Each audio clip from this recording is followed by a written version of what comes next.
Hello बच्चों, let's read the question first. The correct sequence of the ploidy moss protonemal cell, primary endosperm nucleus in dicots, leaf cell of a moss, prothallus cell of a fern, gamma cell in markensia, meristematic cell of monocot, ovum of liverwort and zygote of a fern is. सबका हमें ploidy level बताना है. यहाँ पर बहुत ही easy question है. यहाँ पे जो की कॉन्सेप्ट यूज किया जाएगा वो डिफरेंट जो ऑर्गेनिज्म है उनके प्लॉइडी लेवल्स को हम देखेंगे. प्लॉइडी लेवल का मतलब सिंपली होता है कि कितने क्रोमोसोम्स का सेट इनमें प्रेजेंट है. क्रोमोसोम का सेट. जैसे प्लॉइडी लेवल 2 टाइप के होते हैं, 3 टाइप के भी देखने को मिलते हैं.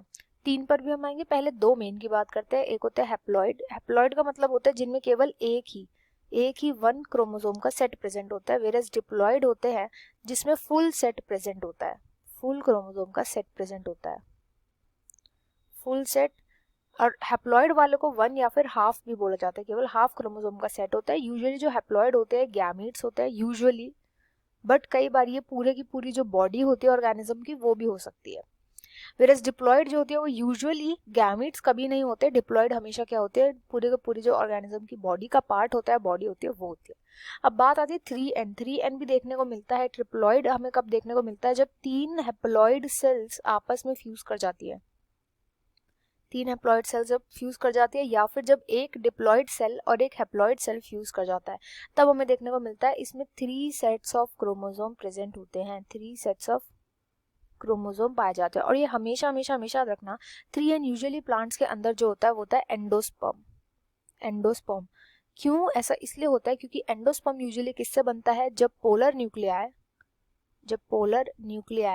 ये फ्यूज करते हैं विद द मेल गैमीट, तब बनता है ये.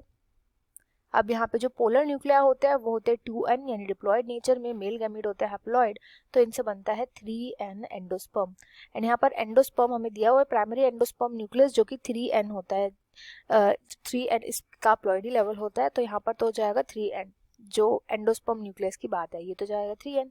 अब बात आती है मॉस के जो प्रोटोनीमल सेल है. तो जो प्रोटोनीमा होता है, मॉस का जो प्रोटोनीमा है, ये किससे बनता है, ये होता है गैमेटोफाइट का पार्ट. अब गैमेटोफाइट हमेशा गैमीट से बनता है, तो ये होगा हैप्लॉइड नेचर में. हैप्लॉइड यानी कि N. अब से हम हैप्लॉइड को कैपिटल N एंड डिप्लॉइड को 2N से रिप्रेजेंट करेंगे. नेक्स्ट आता है प्राइमरी एंडोस्पर्म न्यूक्लियस, हो गया लीफ सेल. अब जो लीफ सेल प्रेजेंट होती है वो भी प्रेजेंट होती है किसके अंदर, गैमेटोफाइट के अंदर प्रेजेंट होती है, यानी कि अगेन ये भी हो जाएगा N, हैप्लॉइड नेचर में. इसके बाद आता है प्रोथैलस. अब प्रोथैलस जो होता है, प्रोथैलस बड़े होकर के क्या बनता है, ये गैमेटोफाइट बनता है. गैमेटोफाइट बनता है इसलिए ये भी क्या हो जाएगा, N, हैप्लॉइड हो जाएगा क्योंकि ये गैमीट से बना है. प्रोथैलस स्पोर से बना है. ये जो हैप्लॉइड स्पोर्स होते हैं, यहाँ पे जो प्रोटोनिमा होते हैं भी हैप्लॉइड स्पोर से बनता है. लीव्स पर भी हैप्लॉइड स्पोर से बनती है. प्रोथैलस भी हैप्लॉइड स्पोर से बनता है. नेक्स्ट आता है गैमा सेल. गैमा सेल भी जो होता है ये ऐसी सेल होती है, गैमा सेल, जो कि जब मार्केंशिया से, जब ये एसेक्सुअल रिप्रोडक्शन में हेल्प करती है फर्स्ट ऑफ ऑल, एंड जब ये मार्केंशिया से टूट करके, ये बड की तरह होती है, जब ये मार्केंशिया की बॉडी से टूट करके गिर जाती है तो ये जर्मिनेट करके न्यू हैप्लॉइड बॉडी बनाती है. जर्मिनेट करके हैप्लॉइड बॉडी बनाती है. क्योंकि ये बना ही हैप्लॉइड बॉडी रही है, इसका मतलब ये भी हैप्लॉइड होगी नेचर में. इसके बाद आता है मेरिस्टेमेटिक सेल ऑफ मोनोकॉट. तो मेरिस्टेमेटिक सेल्स जो होते हैं मोनोकॉट, मेरिस्टेमेटिक सेल्स हो गए पार्ट ऑफ बॉडी जो होगी प्लांट की बॉडी, मेरिस्टेमेटिक सेल. और प्लांट की बॉडी यूजुअली मैंने क्या बताया था शुरू में ही कि वो डिप्लॉइड होती है नेचर में.